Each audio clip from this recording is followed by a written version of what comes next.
Mi nombre es Cecilia Linares de Valdés y quiero compartir con todos ustedes este bonito tema que para mí es muy importante, más si usted es una persona que pues le gusta mucho informarse sobre la literatura centroamericana. Les voy a hablar acerca de Sergio Ramírez, de su obra Adiós muchachos. Pues bien, ¿quién es Sergio Ramírez? Sergio Ramírez es un nicaragüense que nació el 5 de agosto de 1942. Él es escritor, es abogado, periodista y político nicaragüense. Él ejerció pues como vicepresidente de ese país es una persona, por lo tanto es una persona muy importante en cuanto a la historia de Nicaragua. Sergio Ramírez ha tenido un sinfín de títulos, de cargos políticos que le han permitido pues tener esa acumulación de conocimiento, que quieras o no, pues también es una historia muy primordial para la misma Nicaragua como persona. Ahora vamos a hablar acerca de la importancia de esta obra literaria. ¿Por qué se considera importante? Porque aquí, pues, el autor se focaliza o se centraliza en la lucha sandinista, en esos personajes que de una manera u otra tuvieron algo que ver para que se diera, pues, este gran evento histórico para Nicaragua y, pues, esto también puede trascender para toda Centroamérica. Adiós muchachos es una obra que pues donde Sergio Ramírez refleja aquel dolor, aquella incertidumbre o aquella traición que él siente hacia su propio país, pues hacia la política al que él creía, hacia la lucha social en que él creía. Entre esta está pues ese divorcio y decide como que abandonar la política, hacerla a un lado, pero eso lo quiere remontar él en eso, pero hasta la fecha pues él todavía dice que recuerda a él esto con un gran dolor y porque se siente como traicionado, como abandonado. ¿Cuál fue el objetivo o la razón que a Sergio Ramírez lo llevó a elaborar esta obra? Pues bien, él cuenta de que una de las, características principales que a él le motivó el hacer esto es de que a él le sugirieron hacer una memoria, donde él iba a remontar aquellos recuerdos sobre cómo había sido la guerra en donde él había formado parte. Y pues, ¿qué más? Dijo y como él ya tenía esa habilidad como escritor, pues, y ya había pasado, menciona él que ya había pasado esa etapa, decidió hacerla. Y decidió hacerla, dice, porque fue una forma como para poderse despedir de toda aquella cosa que a él, con solo recordársela, dice que le causa tristeza, le causa melancolía, porque se siente como abandonado. Entonces, aquí el Sergio Ramírez trata él de enfocarse en aquellos recuerdos y él lo afirma que son verídicos, pero claro, este escrito es hecho en cuanto a lo que, desde la perspectiva de Sergio Ramírez. Y fue una forma de despedirse de la política, fue una forma de despedirse de aquellos muchachos con los que él compartió. Pero, ¿de cuántos capítulos está elaborado esta obra? Pues bien, déjenme decirle que la obra se divide en varios capítulos, que en total son 3. El primer capítulo se llama Confesión de parte, donde él pues hace ver cómo él se involucra, cómo vive la gente que fue afectada o la gente que fue parte de esos movimientos de lucha social. El segundo capítulo es vivir como los santos. Él aquí hace mención de que los guerrilleros deberían ser santos, deberían ser titulados como santos, por ese amor, ese fervor hacia la patria que estos realizan. El tercer capítulo es la edad de la inocencia, donde él destaca de que hay veces él o las personas pues se meten a esta parte solamente por puro amor, ¿verdad? No con aquella cosa como hoy actualmente, ¿verdad?, que existe en la política, de esa corrupción, de que bueno, yo me voy a meter esto porque voy a recibir algo a cambio. Él no lo hizo en ese sentido, y así él también relata que hubieron muchas personas que se involucraron a la lucha social por el amor a su patria. También está en el cuarto capítulo, dice, el cisne sobre las brasas, donde él hace ver, pues, entrever de que el cisne es algo hermoso, pero que eso hermoso hace también de que se queme, ¿verdad? Se queme de ver tanta injusticia, se queme de ver tantas violencias, o sea, tanta traición. Todo eso él lo relaciona. El quinto capítulo es la edad de la malicia. Bueno, donde él hace ver también las relaciones que hay entre pareja guerrillera. El sexto capítulo dice la cadena y el mono, donde hace notar que cómo pues el mono es alguien como que lo manipulan y que está encadenado bajo las, vamos a decir así, las situaciones que debe de tener, ¿verdad? O sea, no es de que yo voy a tener libertad de hacer esto, no, sino que él está, o las personas que se involucran en esta situación, está bajo lineamientos, reciben una línea, y es muy difícil, pues, tanto ya sea de la izquierda como de la derecha, pues que estos puedan tener voluntad propia como para poder participar, sino que siguen un mandato, siguen un lineamiento. Algo así lo enfoca él en la cadena y el mono. El séptimo capítulo es el destino manifiesto, donde nos hace notar cuál es el objetivo de la lucha sandinista. El octavo capítulo, el probable número 13, porque él formaba parte de un grupo que se llamó los 12, pero había una probabilidad de que se introdujera otra persona más, y por eso decía el probable número 13. El capítulo 9 dice el paraíso en la tierra, donde hace notar de que existe pues un paraíso y hay posibilidad de que sea un paraíso, y ese paraíso lo podemos vivir nosotros acá en nuestra tierra, pero ese paraíso nosotros lo vamos a formar. Aquí denotan aquí hace también denotar la intervención del Papa cuando visitó esa tierra, que cómo él quiso intervenir para que no se dieran las situaciones, o por lo menos que cesara la violencia. Y se menciona también del populismo, hace mención de aquellos cristianos que por amor, por fe, también se involucran hacia las luchas sociales. En el capítulo 10, el año del cerdo, donde hace ver pues las masacres, donde hace ver las injusticias que reciben, en este caso sus compañeros.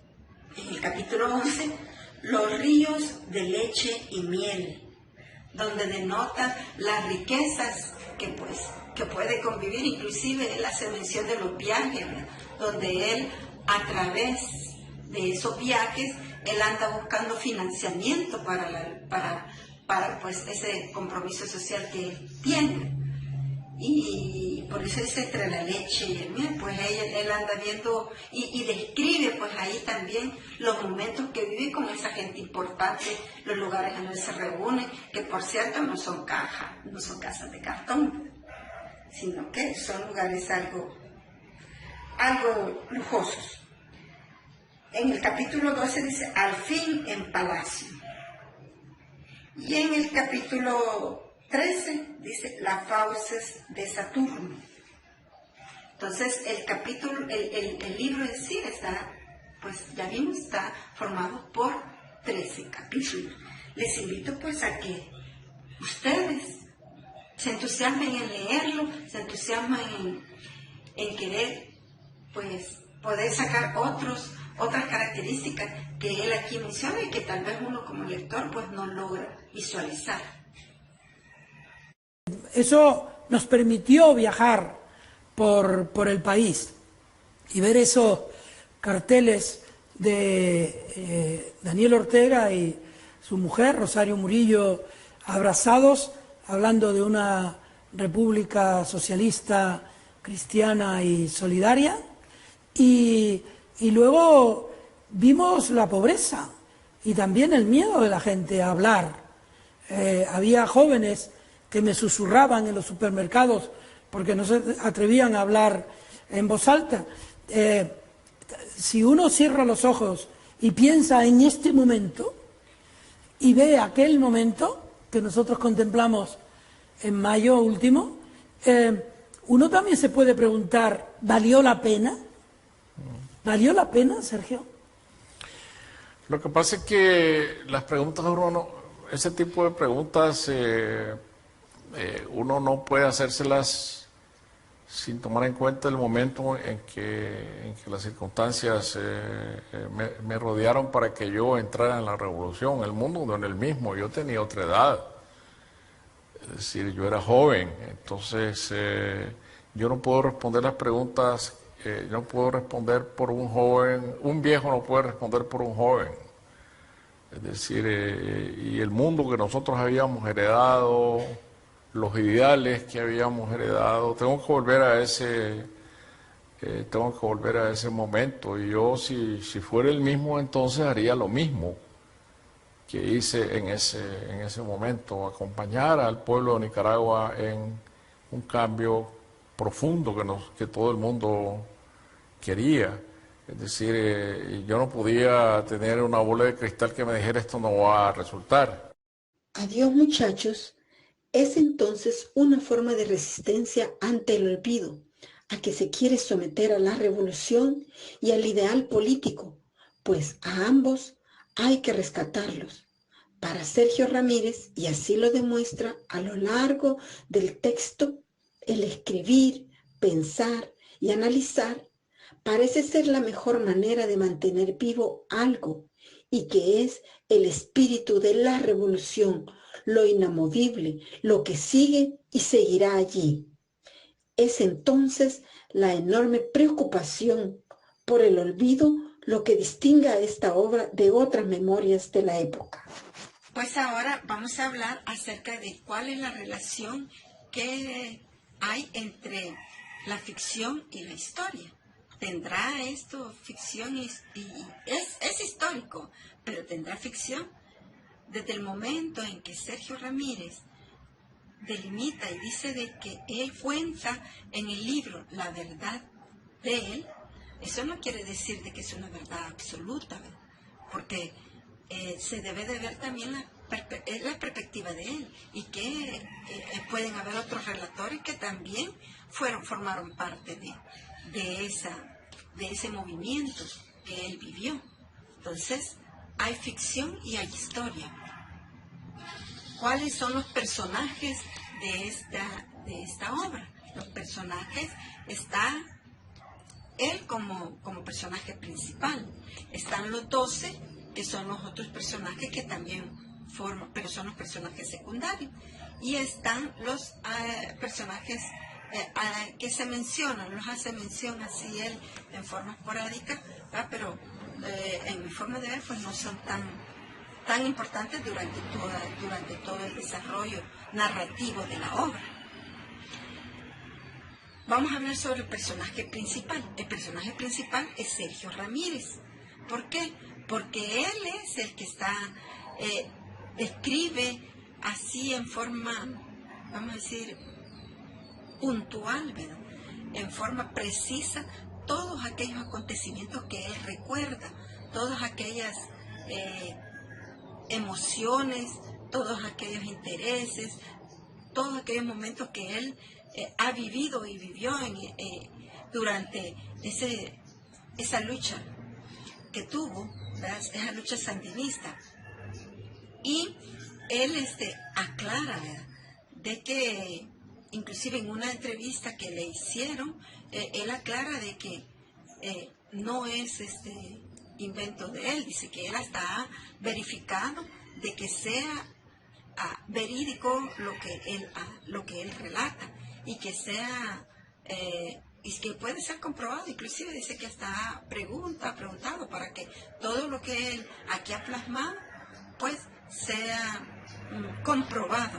El tiempo, en cuanto al tiempo de la obra, el relato presenta, pues el relato que presenta el libro es alternado y se da una analexia o una retrospección. También se narra en prolexis y el autor durante su narración pronuncia una narración también es algo elíptica. El tiempo del relato contiene pues variadas menciones. Esto es debido a que hay alternancia del mismo. O sea, en el relato él hace ver lo que pasó en aquel momento, pero lo está contando en el presente, y en el presente cuenta lo que pasó en el pasado, era la redundancia. En cuanto a los núcleos temáticos, entre los núcleos temáticos durante este libro, pues pueden observar cómo los temas principales es la violencia, la esperanza, el amor y la religión. ¿Y cuáles son los ideologemas que presenta la obra? Presenta la trama y el carácter de los nicaragüenses.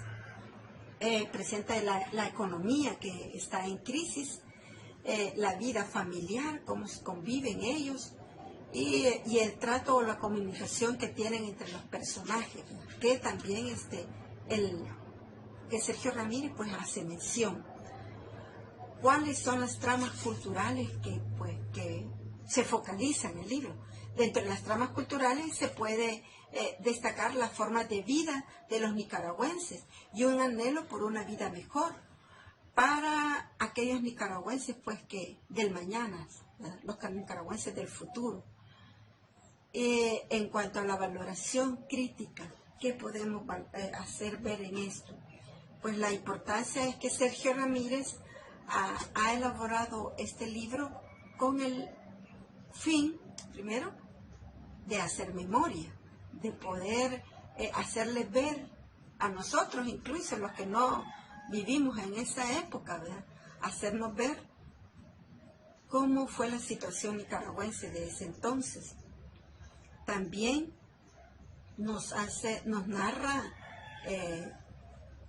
el sufrimiento que él vivió, nos narra las situaciones políticas que él tuvo que hacer. Inclusive aquí nos narra cómo intervino varias veces para poder tener acceso, pues, primero a información o tener acceso económico, ¿verdad?, para beneficio pues de la misma lucha social. Y esto es algo que quizás nosotros, si lo vemos en forma general, todos deberíamos de tener una memoria histórica de nuestro país, pero verla desde un punto de vista no solo religioso, no solo político, no solo social, sino que también cultural y principalmente histórico, para que así nosotros podamos contarles a nuestros futuros nietos, hijos, tíos, ¿verdad?, a aquellos que todavía desconocen la historia, que no la desconozcan, que sepan qué es sandinismo, que sepan qué es lucha social, que sepan por qué esas personas se convirtieron en guerrilleras. Y muchas veces nosotros, ignorantes, vamos a decir así, tildamos a aquellas personas de asesinas, de guerrilleras, pero no indagamos cuál fue el motivo que a esta persona le llevó a poder realizar ese tipo de, donde se vio involucrado en algunas masacres. Entonces, antes de, como decía mi abuela, mi abuelita, que Dios la tenga en gloria, pues antes de señalar a alguien, antes de buscar, hay que investigar, hay que quitarnos esa ignorancia y hacer ver pues a los demás el por qué, ¿verdad? Y no solamente porque me dicen, sino que porque yo tengo convicción y porque yo sé que así fue. Pues bien, queridos amigos, espero les haya gustado este breve relato, porque fue así, simple, vamos a decir así, pero fue hecho con aquel motivo de que a usted hacerle, motivarlo, vamos a decirle así, a que usted también pues tenga aquel anhelo de querer poder leer esta obra, que cuando lo ven dice, híjole, ¿cuántas páginas? Pero miren, el acervo de conocimientos que usted se va a llenar al leer esto, pues no va a ser, el tiempo no va a ser nada con respecto a eso. Dice acá, fíjense en la contraportada, dice, más allá de las ideologías, adiós muchachos, encierra el interés de lo auténtico y de lo honesto. Con la pérdida de las elecciones, bueno, aquí habla sobre la historia, ¿por qué? Entonces, adiós muchachos, es una obra que le motiva a uno a no solo leer esto, sino que a leer las versiones de otros testimonios, ¿verdad? De otras personas que también formaron parte de estas luchas sociales, no solamente en Nicaragua, sino que también en Honduras, en El Salvador, en Costa Rica, en toda Centroamérica. Adelante, los invito a convertirse en futuros investigadores históricos.